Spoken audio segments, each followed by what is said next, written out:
జూబ్లీహిల్స్ ఉప ఎన్నిక ప్రచారం సాగుతుంది. కోట నీలిమ్ ఉన్నారు, మాట్లాడదాం. నిన్న ఎవరేం చేస్తారనేది చెప్పకుండా వ్యక్తిగత విమర్శలకు వెళ్తా ఉన్నారు అందరు. ముఖ్యమంత్రి కేటీఆర్, బండి సంజయ్ అలాంటి స్టేట్మెంట్ చేస్తూ ఉన్నారు. బండి సంజయ్ ఒక స్టేట్మెంట్ చేశారు కోట నీలిమ్ గారు. క్యాబ్ పెట్టుకున్నటువంటి రేవంత్ రెడ్డి ఫోటో వీడియో చూపిస్తూ పక్కనున్న ఒరిజినల్ ముస్లిమ్స్ పెట్టుకోలేదు కానీ వీళ్ళు పెట్టుకొని తిరుగుతూ ఉన్నారు. ఒకవేళ అట్లాంటి టోపీ పెట్టుకొని ఓటు అడిగే పరిస్థితి వస్తే నేను తల వీళ్ళలాగా చేయను అనేటువంటి ముఖ్యమంత్రి ఉద్దేశించి మాట్లాడారు బండి సంజయ్ కేంద్ర మంత్రి.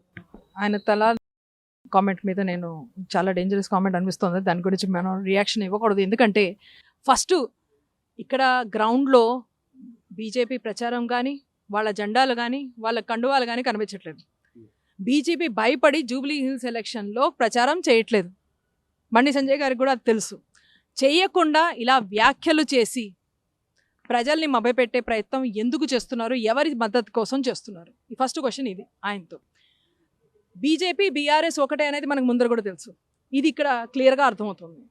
ఎందుకంటే వాళ్ళు ప్రచారం చేయకుండా వెనక చేసి బీఆర్ఎస్కి మద్దతుగా నుంచుని ఇలాంటి మైనారిటీ ఓట్లని చీల్చడానికి, మైనారిటీ ఓట్స్ని కన్ఫ్యూజ్ చేయడానికి ప్రయత్నం చేస్తున్నారు. ఈ ఓట్ పాలిటిక్స్ అంటే పవర్ పాలిటిక్స్. ఎలా ఏ రకమైన ఏది చేసైనా ఏది అని అన్నా పవర్లోకి రావాలి.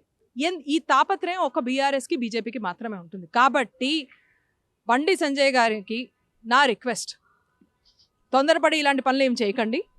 ఎందుకంటే మీరు ధైర్యం లేక మా జూబ్లీ హిల్స్ ఎలక్షన్లో మీరు క్యాంపెయినే చేయట్లేదు.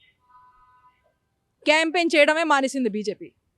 కాబట్టి ఫైట్ చేస్తున్న వాళ్ళు మేము కాంగ్రెస్ వాళ్ళు జస్టిస్ కోసం, న్యాయం కోసం ఫైట్ చేస్తున్నాం.